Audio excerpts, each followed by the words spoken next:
Oi, agora vou continuar fazendo alguns exercícios ainda sobre condução de calor unidirecional. Eu vou começar com esse exercício, só que já é do capítulo 3. Esse capítulo pega mais a parte de circuitos térmicos, que é a continuação. Enfim, esse exercício fala... O exercício 3.29. Uma parede é construída por placas feitas de duas camadas de 1,5 cm de espessura, com condutividade térmica de 0,17 watts por metro Kelvin, de material composto por papel prensado, separados por uma camada de gesso de 18 cm de profundidade. O espaço entre as placas é preenchido com uma fibra de vidro isolante, com essa condutividade térmica, e é para determinar a resistência térmica da parede. Bem, aqui esse exercício ele vai falar sobre circuitos térmicos, né? E aí a gente sabe que os circuitos térmicos eles podem ser desenhados mais ou menos de forma correspondente a circuitos elétricos, né? Com resistência, né? Porque o calor também pode ser representado como uma resistência térmica, né? Uma dificuldade do calor passar. Então aqui estou desenhando aqui a primeira parte da placa com as camadas de 1,5. A gente tem uma resistência de condução, resistência de condução 1, e esse que vai ter a condutividade desse material. Aí ele está em série com outra resistência, essa resistência de condução 2, só que esse daqui ele vai ter, vai ser da fibra de vidro, né, com o material da fibra de vidro, e aí ele está em série com resistência de condução 3. Que aí se refere a esse aqui, né? Esse aqui é o resistência de condução 3. Aí esse aqui é em relação a esse bloco, esse aqui é condução 2. Esse está em série. E aí a gente pode ver que nesse problema, a transferência dimensional, né? Então o calor vai assim nessa direção. E daí a condutividade térmica são constantes. E aí o exercício não fala qual que é a área. A gente considera a área com a área da parede, com a área unitária, né? Com a área unitária de 1 metro quadrado, por consideração. E aí o cálculo da resistência térmica, né? De condução, usualmente, vai ser L, a espessura, sobre a condutividade térmica sobre a área, né? E aí cada um vai ser a condutividade térmica correspondente, né? L1, L2 sobre K2 sobre área. E aqui L3 sobre condutividade 3 sobre área. E aí o que a gente vai calcular aqui é das placas, né? Placa de rocha são duas placas. Então a resistência R1 é igual a R3, porque elas estão exatamente a mesma espessura, a mesma área, a mesma condutividade. Então você pode usar a mesma fórmula. E aí vai ter 1,5 vezes 10 a menos 2 metros de espessura, né? 1,5 centímetros. E aí dividir pela condutividade e enfim pela área. E aí você consegue achar essa resistência térmica de 0,088 Kelvin por watts. Essa unidade de medida de resistência térmica. E agora falando da área, multiplicou por 2 aqui. Não multiplicou por 2 aqui, que é só para falar que eles são iguais. A resistência 1 da resistência 3, a placa vai ser isso aqui. A resistência da fibra vai ser a espessura, né, de 18 centímetros, dividido pela condutividade térmica vezes a área. Aqui eu não escrevi, mas aqui como é unitário é 1 metro quadrado, que dá a mesma coisa. Aí dá essa daqui, essa resistência da fibra. E a resistência total, como é um caso de resistência em série, né, resistência igual na forma elétrica, você soma as resistências em série. Só que aí como aqui são 2, né? Então 2R1 mais R2, né? E aí você tem uma resistência total de 5,316 Kelvin por watts. E esse que pede o exercício. A resistência térmica da parede. Agora, falando um exercício parecido também. Falando sobre agora uma chapa de cobre, 1 milímetro de espessura, entre duas placas epóxi. Também, né? E de 7 milímetros com tamanho de 15 vezes 20 centímetros, né? Que aqui seria a área, né? Considerando a condutância térmica de 600 watts por metro quadrado Kelvin. Seria a condutância é a facilidade de conduzir calor. Seria o contrário da resistência térmica. E aí ele vai perguntar ou determinar o erro envolvido da resistência térmica total da placa se as condutâncias térmicas de contato são ignoradas. Porque a condutância térmica de contato, ele é, assim, o cálculo ideal, sem considerar a condutância, ele parte do pressuposto que a condutância é perfeita, mas existem dificuldades, né? Então esse valor ele seria em relação à realidade, né? A transferência unidimensional, as condutividades térmicas são constantes, e aí a resistência térmica por contato, não, por condução. Por condução, né, que a gente vai calcular primeiro cada resistência de condução, como a gente viu anteriormente, é o comprimento sobre a constante condutividade sobre a área. Então a gente vai calcular de forma correspondente, né, com o circuito térmico sincero também parecido com aquele lá de cima. E aí a gente vai fazer das placas de epóxi, aí aqui já multipliquei por 2 vezes, né? Aí vai ser a espessura dividido pela condutividade vezes a área, né? A gente acha esse valor das placas de epóxi, já são das duas. E aqui da placa de cobre do meio aqui, que ela tem uma espessura de 1 milímetro, né? E daí ela tem uma condutividade alta aqui, né? E aí divide pela área e você consegue achar esse valor aqui. E aí a gente vai calcular o erro, a gente vai considerar ignorando as condutâncias térmicas de contato. E ignorar a condutância térmica de contato é basicamente fazer a resistência equivalente aqui, né? Então você vai somar, como está em série, soma esse aqui da resistência da epóxi e do cobre, soma, e a gente acha esse valor de resistência térmica. Agora, o caso 2 é considerando a condutância térmica. Então, você vai somar a resistência térmica com a resistência térmica de condução junto com a resistência térmica de contato. Calculando a resistência térmica de contato, a gente tem essa fórmula bem aqui, que vai ser 1 sobre a condutividade térmica, que é esse valor aqui, que é esse parâmetro aqui, e vezes a área, né? E a gente substituindo os valores, né? A gente tem um valor dado ali, a gente acha essa resistência térmica. E aí agora, nesse caso 2, considerando a condutância térmica de contato, nós somos as duas resistências, né? A resistência térmica com a resistência de contato. Somando, dá esse valor de 1.800 Kelvin por watts. Aí você viu que tem alguma diferença, considerando e desconsiderando, a gente vai calcular o erro. A resistência dá uma aumentada, e aí você considera a resistência térmica de contato, mas a resistência sobre a resistência térmica de contato. E aí ele dá um erro de 0,62%. Agora vamos fazer um exercício também, só que a gente vai fazer de um exercício esférico, que a gente estava fazendo de paredes planas, né, nesse sentido, mas de forma correspondente a gente pode fazer de esférico. Aí nós temos o reservatório de ácido inox, né, e ele tem 8 metros de diâmetro interno e ele tem uma espessura de 1,5 centímetros. E ele armazena água com gelo a 0 graus Celsius, e o reservatório está numa sala a 25 graus Celsius. E as paredes da sala também, né? Imagina que tem uma parede da sala aqui. E ela tá também a 25 graus Celsius, né? Então, sim, isso aqui costuma indicar radiação, né? Enfim, a superfície externa do tanque é preta, emissividade igual a 1, né, do corpo negro. Quando tem emissividade também indica radiação, né? Então tem transferência por radiação. E a superfície externa do tanque, a transferência entre a superfície externa do tanque e os arredores é por convecção natural e radiação, aqui está escrito. Então ele vai para essa daqui da sala, e por convecção, e esse aqui por radiação.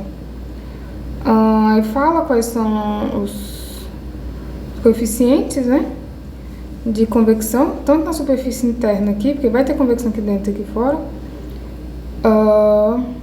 E aí pede para determinar a taxa de transferência de calor para água gelada no tanque e também a quantidade de gelo a 0 graus que derrete durante um período de 24 horas. Ele dá o calor de fusão na água, que é 333,7 kJ por quilograma. Bem, o regime ele é permanente, unidimensional, e calculando, e aí é importante esse, durante o exercício calcular as áreas internas e externas. A área circular, né, ela é 4πr, né, 4πr ao quadrado, né, e aí só que o diâmetro é d sobre 2, né, 4π d sobre 2 ao quadrado, que dá 4π d quadrado sobre 4. Corta, fica π d ao quadrado, que é o que a gente colocou aqui. Então, área 1, π d1, né, o raio 1, é o que vai ser metade, né? Metade não, o diâmetro, né, que a gente está fazendo com a forma do diâmetro. 8 metros ao quadrado, então a gente acha essa área. E aí, utilizando agora com o diâmetro 2, né?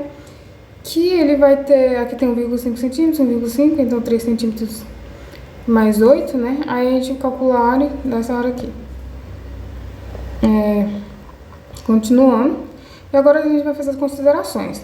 Ó, como o inox é um ótimo condutor de calor e possui uma espessura fina, você vê que, tipo assim, o diâmetro é 8 metros e aqui a espessura é 1,5 centímetros. Então, assim, é bem menor, não é nem tipo assim, 8 para 1,5. É 8 para 1,5 é menos sobre 100, né? Porque tá aqui tá em centímetros. Então, a espessura é muito fina e o inox é muito bom condutor. E aí, então, a resistência desse pedaço vai ser bem menor que a outra resistência. Então, é uma possibilidade você considerar que a temperatura da superfície externa é a mesma da superfície interna. Então, a temperatura aqui seria próxima, a temperatura aqui fora vai ser próxima da temperatura aqui dentro, tá? Essa aqui e aqui. Você pode considerar, às vezes, fizeram uma boa aproximação, é considerar 277 graus, 277 kelvins, tipo assim, 5 graus de diferença.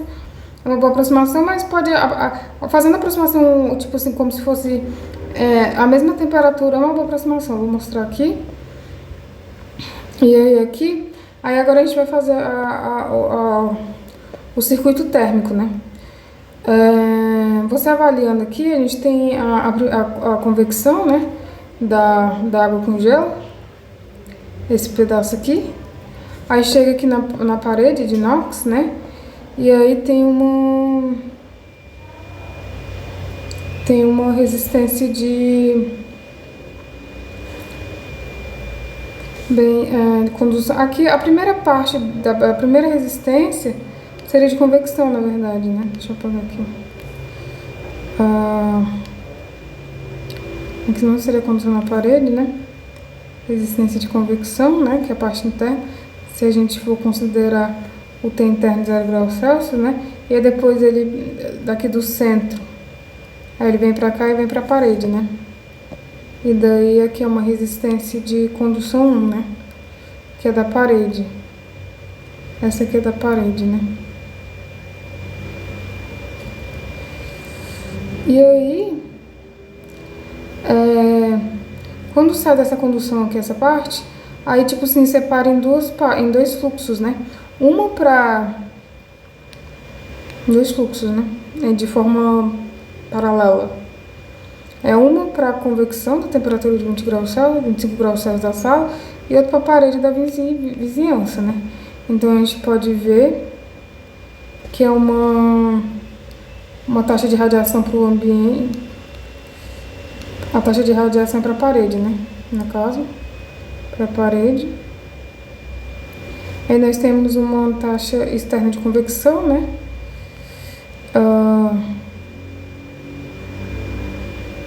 Convecção para o ambiente, né?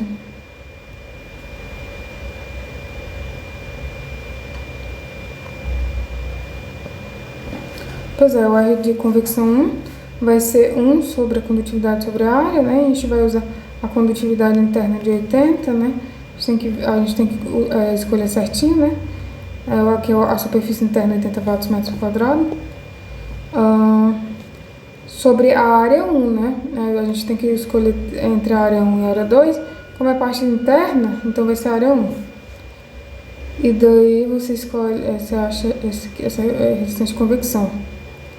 Aí agora a gente vai fazer a parte de condução que ocorre aqui, né?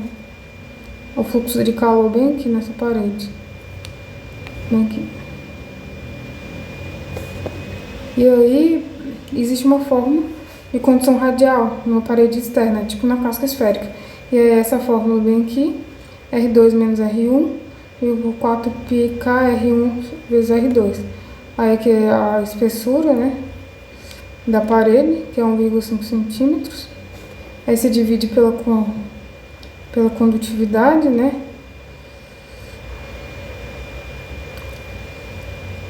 que vai ser do aço inox, né, essa daqui.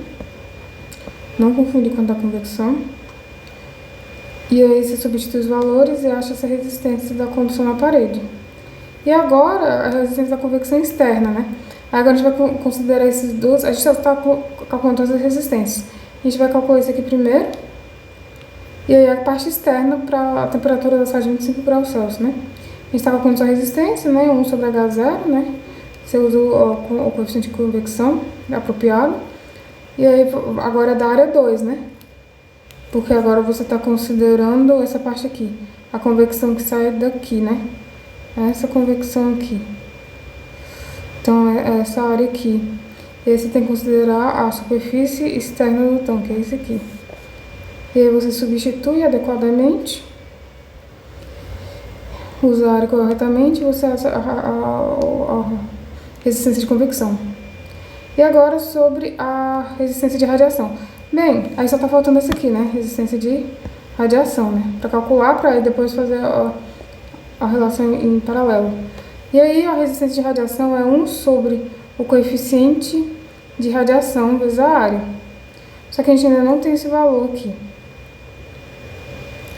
E aí a gente tem uma aproximação linearizada de Stefan-Boltz, que ele vai calcular o H-rádio, então ele vai calcular a emissividade vezes a constante Boltzmann, a temperatura da superfície ao quadrado, mas a temperatura do ambiente ao quadrado, e vezes a temperatura da superfície mais a temperatura do infinito. Aí você substitui os valores, né? Em relação a essa aqui, a temperatura da superfície, 273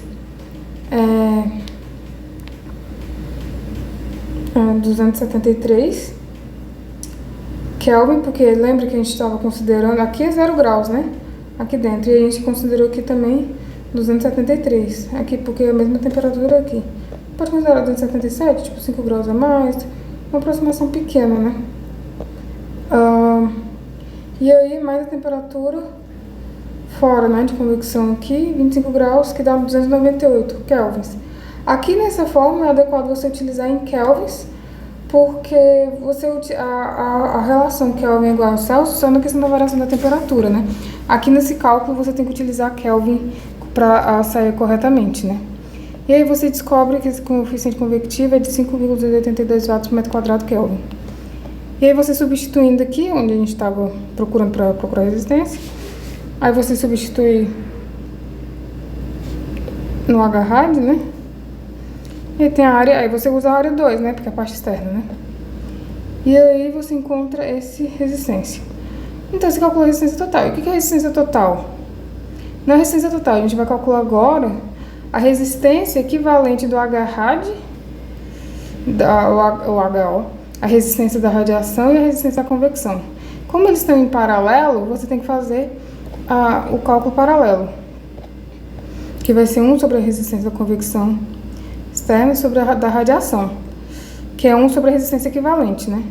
A resistência sobre equivalente esse valor, então a resistência equivalente daqueles dois ali, de radiação e convecção para a parte externa, né? Da superfície externa para o meio ambiente ou para a parede da sala, é esse aqui. A resistência total, então, agora descoberta essa resistência equivalente a esses dois aqui, agora é só somar com esses outros dois aqui, porque é uma resistência em série, é só uma questão de soma, e aí você somando todos os valores que encontramos do primeiro, do segundo e a resistência equivalente dos dois, a gente encontra essa resistência total equivalente.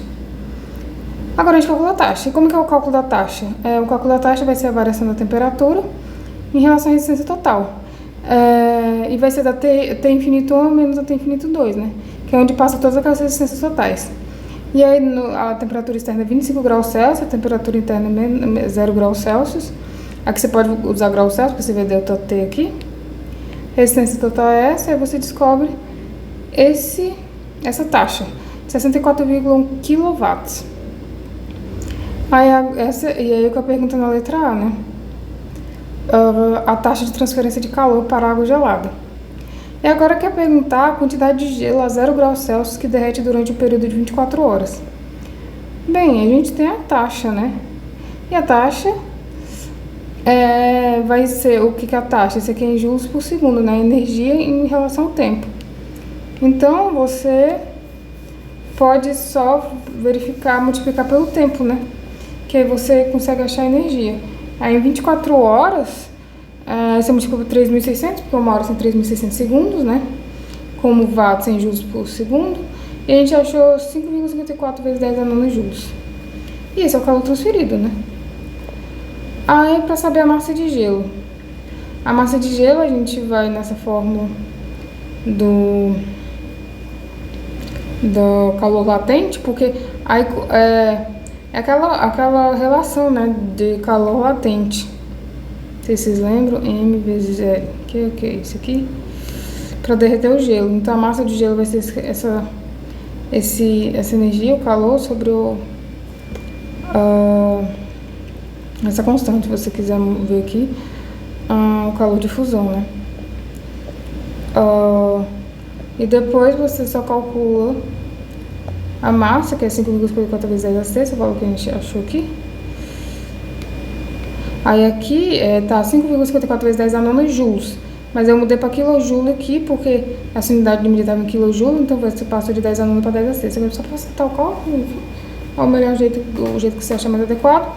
E aí a massa deu 16,601 kg, aproximadamente 16 kg de gelo. E é isso. Enfim.